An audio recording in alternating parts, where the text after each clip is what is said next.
Kwenzeka nini ke lokho mkhulu? Kufanele kwenzeke esikhathini singangonyaka. Nje phakathi Sibahethi! izinyamazane Sibahethi! olunye uphondo ngapha olunye uphondo ngapha isifuba na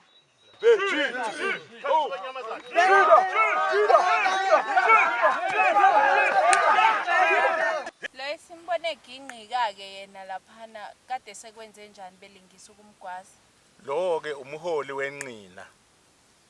Umholi wenqina igama lakhe abambiza ngokuthi umthonga. Kuyisiko ukuthi okokuqala nje nakube umuntu oyisidenga. Khona inyamazane ziyokhathala nazo zibe zivilaphe zishayeke kalula. Uyaye bese eyikhomba ke eyiphaka impi yenqina ukuthi olunye uphondo ngapha olunye ngapha isifuba lapha bese ekhaliso kwenyamazane ngithi bahlolela inyamazane lapho ukuthi inyamazane befike beyibulala ehlathini bese ekhaliso kwenyamazane ke ginqike belingise ukugwaza inyamazane kusho ukuthi bahlolela lezi inyamazane abaya kuzona ehlathini ukuthi zifike ithothobale yebo. Uma bengayitholanga ke inyamazane kwenziwa njani? Empeleni kuyaphoqa phela ukuthi kube khona ababuya nakho ngoba uma bengayitholanga inyamazane bengabulala noma iqhwagi nje. Bethi nako bebuye behuba bethi nakho esibuye nakho bakubulele. Mele babulale. Kufanele kube khona abakutholayo. Ngeke ungakutholi ngisho iqhwagi ke nje nalapha esikhotheni. Inyamazane le suke beyoyizingela yona bese bebuya nayo idlelwa kephi? Lezo inyamazane phela kuyaphoqa ukuthi zidlelwe khona lapho kulowo muzi okwenzelwe khona lowo mcimbi. Ziyangena ngaphakathi. Ziyangena kusho ukuthi zizofike zihlinzwe kanye nenkomo leyo umcimbi. Ngithi ngakusasa kusuke sekuzoba nomcimbi lo. Ngakho ke kufanele ukuthi zihlinzwe nayo kanye nenkomo lena. Zandisa inyama ngamanye amazwi. Sanu ukugwazana no Shimpi yasendlishwe Shuba lapha. Shimpi yasendlini shwele madoda sanu ukugwazana no Ngashisa la mama. Shimpi yasendlini Kuze madala sihambe sesigezile lana ngonyaka. Kuliphi? Izwe lethu esalishoyo. Kuliphi? Manje namadoda sesizodla amakhubalo. Sizodla amakhubalo lapha madoda. Siqhinze ngawo. Umuntu uyohlephula. Ngilinde nike umuntu. Enike omunye. Sesiyobe sesabula namanzi. Sesiyobala ke.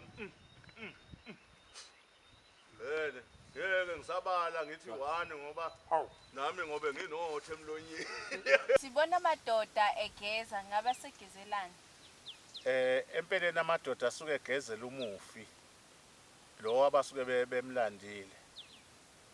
Ukuthi sibona kugeza wona njena kufana nokuthi kugeza lowo osuke elandiwe.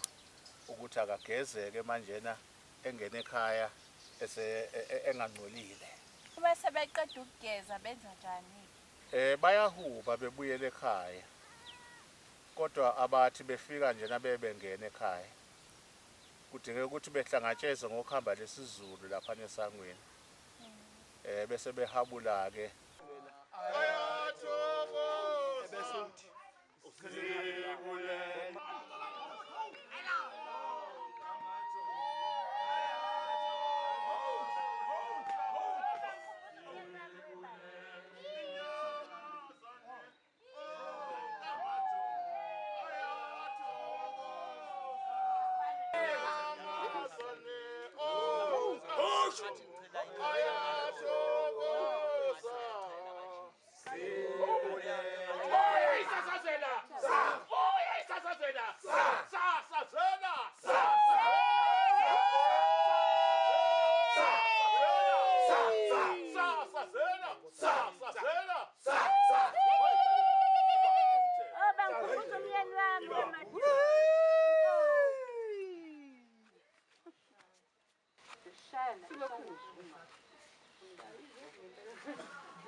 bechintse bekhombise ukuphebeza imoya emibi namabhadi nokuthi lo abangena naye engangeni namashwe ekhaya.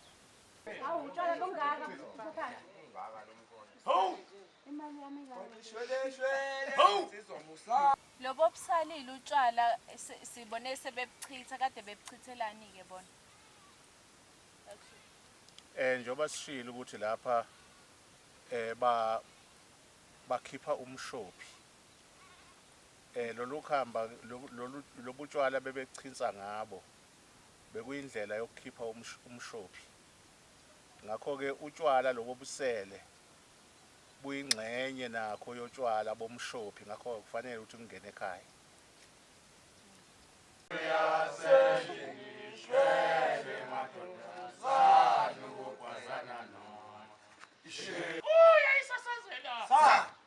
Kathi bemukela inqina lapha esangweni sibona omama benyakaza.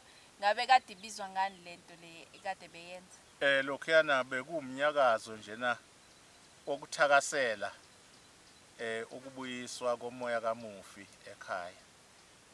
Kodwa lolo hlobo ke lomnyakazo enibona belwenza lunegama lalo. Lubizwa ngokuthi intinsi. Kusho ukuthi bebeshaya intinsi.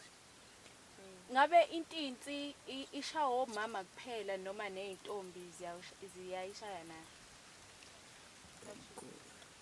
Empeleni siyazi omama bagqizi intombi kuphela ezigqizayo. Ngakho ke omama esikhundleni sokugqiza bona kufanele beshaye intinsi. Ngamanye amazwi umnyakazo lo wenziwa omama oqondene nomama. Cela usichazela lamkhulu ukuthi ukubuyiswa kwamama nokwababa kuyafana. Ukubuyiswa kwamama nobaba kunomehluko noma kunezinye izinto ezifanayo ezenziwayo, ngoba phela kuba khona ukugaya kotshwala into efanayo, kuba khona imbuzi yokubika umsebenzi kuyinto efanayo, iba khona inkomo kuyinto efanayo. Kodwa ke umehluko ulapho ukuthi ikakhulukazi umama yena akagiyelwa izinsizwa, akagiyelwa izinsizwa futhi akajikijelelwa. Ngoba sihlangene njena lapha insizwa zakithi sizothatha umoya kaNkovu baba esushiye lapha esibayeni. Sesiyambuyisa kuNkovu manje la simbuyisele ekhaya ukuthi eyothokomala kanye nawo wonke amathonga lapha ekhaya. Baba kotshela. Ngakho ke ake ngibhekise kuye umfowethu uNkovu uqobo lwakhe. Ngithi ke mfowethu uNkovu, njengoba sikushiye lapha esibayeni nje izolo, besifuna ukuthi ubungaze imfuyo yakho wayishiya lapha esibayeni oyithanda kangaka, ubuye futhi uyandise. Besifuna futhi ukuthi ulinde insizwa ogijima nazo emzileni. Besifuna ulinde insizwa ogijima nazo emzileni, ukuthi sithi masikuthathe lapha sikuthathe kanye nazo sesiyokufaka ekhaya endlini. Ngakho sekuyisikhathi lesimfowethu ukuthi manje na siyakuthatha lapha esibayeni besikushiye khona izolo. Sesizokuphekesela kanye nezinsizwa ogijima nazo emzileni siyongenisa endlini yakwenu. Sizoqala siviliyele lapha nezinsizwa bese siphuma ke nawe ke mfowethu uNkovu sikuyise ekhaya siyongenisa endlini engenhla. Sibone ubaba esesesibayeni ethi sizolanda umoya wakho ebesiushiya izolo.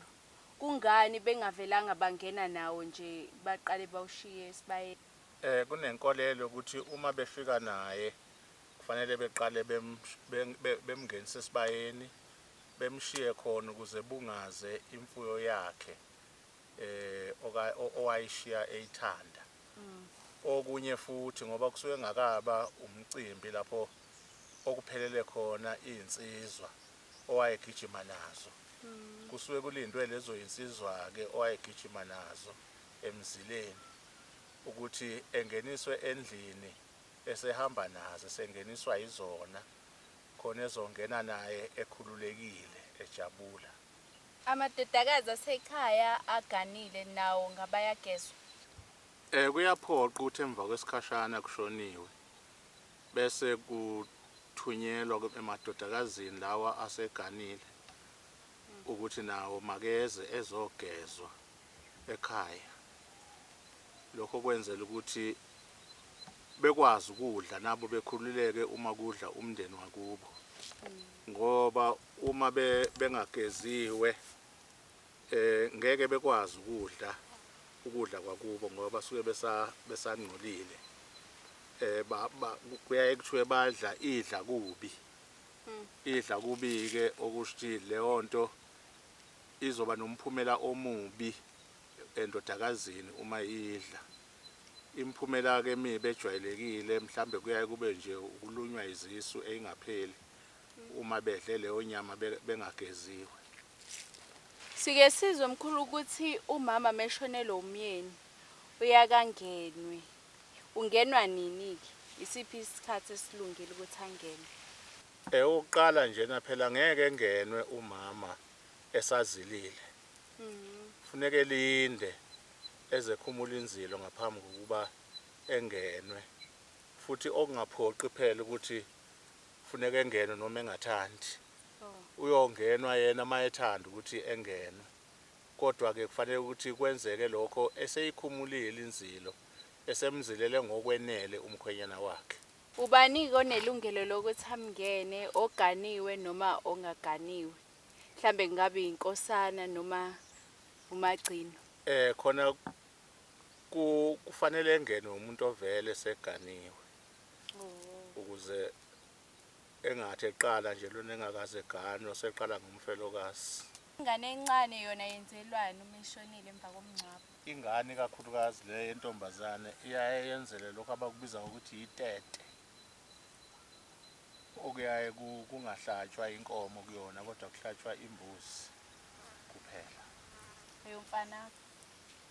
Eyomfana kusho yenzelwa nje isinene sayo. Ake ngiphinde ngibuze futhi, ingane iyaba yini idlozi? Ingane iyaba idlozi, kodwa iba idlozi elingathethwa ngoba isuke isesencane. Sizwe uma mezala kathakathile ekhuluma nothakathile ethi ingane encane iba idlozi elingathethwa. Ngabe kuchaza ukuthini lokho?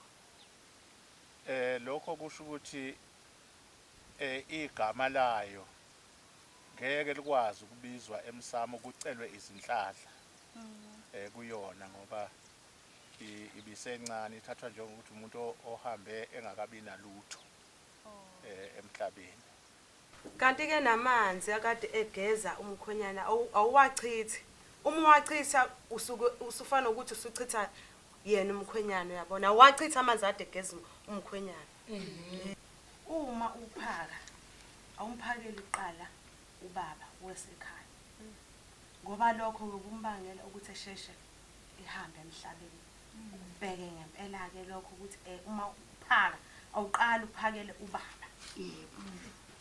Okunye futhi uma sikhumbule ukuthi ubaba kumele ebe nesitsha sakhe yedwa esisetshenziswa uyena yedwa esingahleli umuntu. Kanti ke akupheleli futhi nalapho.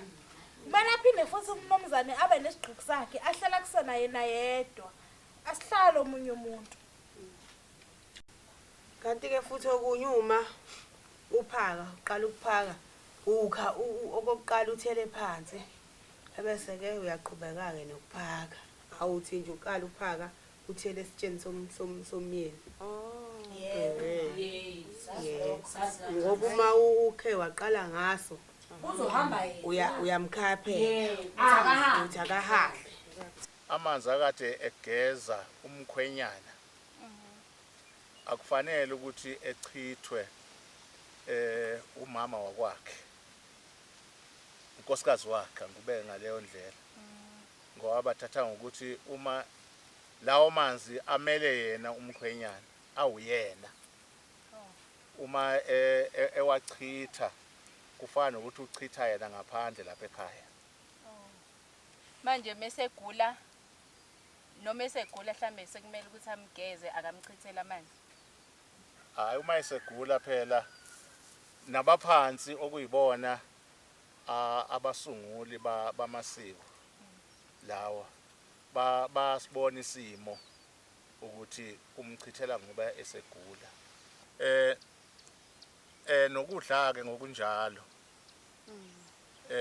uma kuphakwa akufuneki ukuthi kuphakelwe ubaba wasekhaya kuqala ngoba lokho kuthatha ngokuthi niyamkhaphela nithi akasheshe ehambe eshiye umuzi wakhe uma engekho kufanele ukuthi uma niphaka kube khona enizokuchitha phansi okuyisabelo sakhe ukuthi naye sikhona isabelo sakhe lapha ekhaya kungaba sengathi njengoba engekho njena nesabelo sakhe asisekho lapha ekhaya ngoba lokho kuyobe kusho ukuthi senimthatha njengomuntu oseshonile bese esheshe eshona ngempela ke Uma kushoniwe mkhulu kuba nomlindelo ngayizolo. Usuku ubaluleke ngani umlindelo? Umlindelo uyindlela yokubungaza lo suke seshonile noma umoya wakhe okugcina senizomngcwaba ngakusasa. Siyeza ukuthi emva komngcwabo uyagezwa umndeni. Manje ke inkosi ke yona igezwa kanjani? Kufanele sikhumbule ukuthi inkosi iwubaba wesizwe. Ukuthi ingxenye enkulu yalona lo mndeni. Yeah. Ngakho ke uma kushoniwe kulona lo mndeni kufana nokuthi nayo inkosi iyathinteka njengobaba wesizwe. Kufanele ukuthi laba abashonelwe behambe beyoyigeza inkosi empeleni bafike beyihlambise nje nabaphathe uhlamvu lwemali nendishi befike beyicela inkosi iphumele ngaphandle beyihlambise bese kuchithwa lawo manzi ke leyo mali ephakathi ke isingacoshwa isalukwazi esidala siyisebenzisele yona ngendlela esifisa ukuyisebenzisela yona ngayo. Usiko lembewu lona lenziwa kanjani? Ngokujwayelekile uma kushoniwe kuyaye kunakwe imfuyo. Kungabuye kusanakwa uhlangothi lwasemasimini ukuthi phela akuyona imfuyo kuphela ezoshabalala njengoba kudingeka ukuthi uma kuhambe umnomzana njena ethi mayephuma inkomo zakhe isesibayeni ukuze zingamlandeli. Ingabuyisana kwake le ndaba yasemasimini ukuthi phela kufuneka kube khona elinye isiko elizokwenziwa eliqondene namasimo ukuthi ukudla kungapheli emasimini. Lelo siko ke lenziwa ngokuthi uma esezokhishwa eyiswe emangcwabeni umnomzana lo kufanele efumbathiswe imbewu okusho ukuthi uniphathele umnotho ukuthi uma nicela uzokwazi ukunika into vele sesandleni sakhe ukuthi ubamba ukuthi kungashabalali ukudla emasimini lapha ekhaya.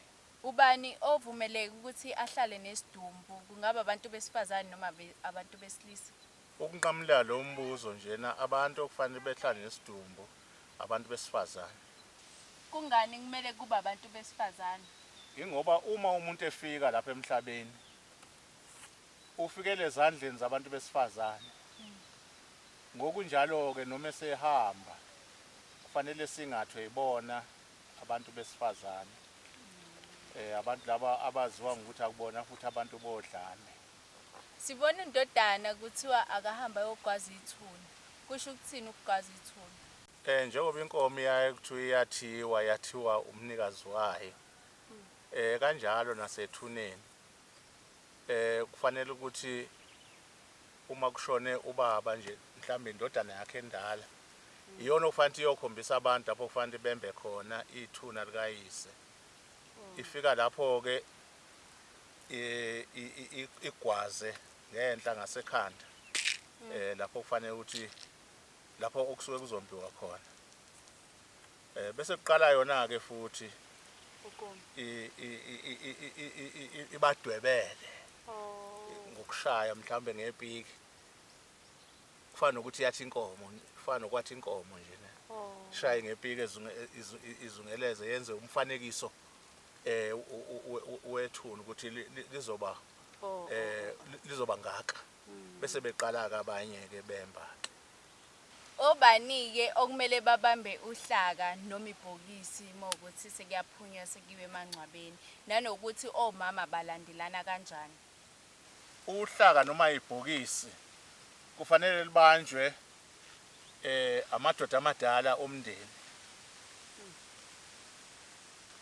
bese kuthi ke amakhosikazi akhe uma eganwe isithembu alandelana ngobudala babo kuba omdala olandelayo njengokugana kwabo ukuthi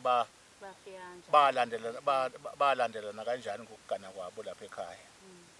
Ngosuku lomlindelo omkhulu sike sizwe kuthiwa akulalwa nesidumbu. Manje olale naso ke kwenzakalani kuyena? Empeleni akuvumelekile ukuthi kube khona olalayo lapho okusuke kunesidumbu khona ikakhulukazi emlindelweni. Ngoba kuthathwa ngokuthi munye umuntu osuke elele lapho isidumbu ngoba sesifile. Manje wena uma ulala nawe kanti khona isidumbu lapha nawe usuke uyihlolela ukuthi nawe ulale njengaso lesi sidumbu esilele lapha ngoba kusho uyathanda ukulala naso ukulala njengaso. Siyasezwa ke emkhulu lapha kudwendwe uthi umakoti umeshonela umyeni wakhe kumele aliphuce lonke ikhanda. Lezo inwele lezo asuke iphucile zishoniswa kephi zona? Lezo inwele kufuneka zigqitshwe kodwa ke futhi phela kufuneka zigqitshwe ngendlela ecashile zingabonwa nayizithu ukuthi igqitshwe yaphi ngoba izitha seyingase ziyithathe ziyisebenzisele imisebenzi yazo engemihle.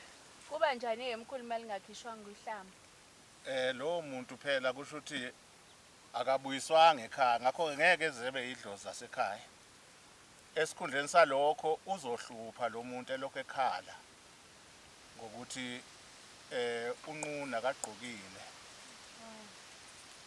ufuna ukubuyiswa ekhaya bese kuba inkinga ke le emndenini sekufanele beqale phansi ke manje na bekwenze lokho sebephoqwa isimo. Uma sebeyomlanda ke bafike bathini kuyena ngoba sike sizwe kuthiwa umoya womuntu ulandwa ngehlahla. Uma sebeyomlanda lapha esibayeni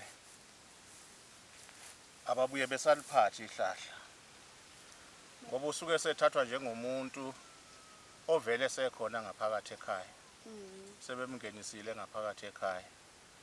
Ihlahla lisebenza kuphela uma kusalandwa isidumbu somuntu.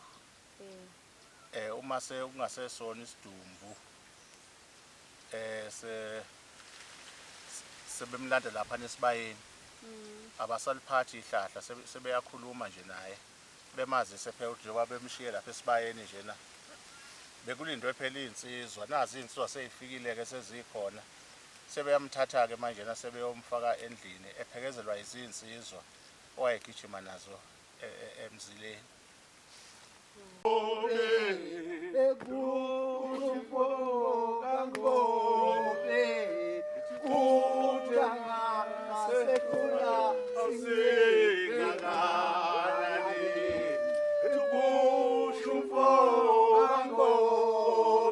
Ngithi angikubekele-ke mfowethu unkovu ukuthi manje siyakufaka emzini wakwenu. Sibone amadoda mefika phambi kwendlu aqala guqa kanti ebenzani ngesikhathi eguqa. Suke kwenziwelani lokho? Ake sibheke mhlambe siqale sibheke lapha emuva uma beseza nesidumbu sakhe ngokwembuzo oke wayibuza. Ukuthi kuyaye kulokhu kukhulunywa njalo nomoya wakhe. Ngokunjalo ke noma eselandwa lapha nesibayeni utsheliwe ukuqala lapha nesibayeni ukuthi useyathathwa esibayeni manje useyongeniswa endlini. Kufanele ke futhi uma sebefike kuleyo ndlu abayomngenisa kuyona befike beguqe bese khuluma ke lo wasekhaya esho ukuthi ke sesiyangena-ke endlini, iyo le ndlu ebesithi sizongena kuyona. Ngakho-ke sicela ukuthi singene nawe-ke ube yidlozi elihle ekhaya. Imbuzi le yokubika kufanele yini inyama yayo ificane nenyama yenkomo yomcimbi? Baya bethi ingqoka kufuneka ificane. Kufanele ukuthi idliwe iphele leyo nyama yembuzi yokubika umcimbi. Ngaphambi kokuba uwe inkomo lena yokubika umcimbi, akufanele ukuthi inyama yalembuzi yokubika umcimbi izificwe inyama yenkomo yomcimbi. Sekuyileso sikhathi-ke thina sokuthi sivalelise silivale kanjalo-ke uhlelo lamasiko nemikhuba. Bekumnandi sisonke, sathemba ukuthi sisazothokozelana futhi mase sibuya nesinye isigaba esilandelayo.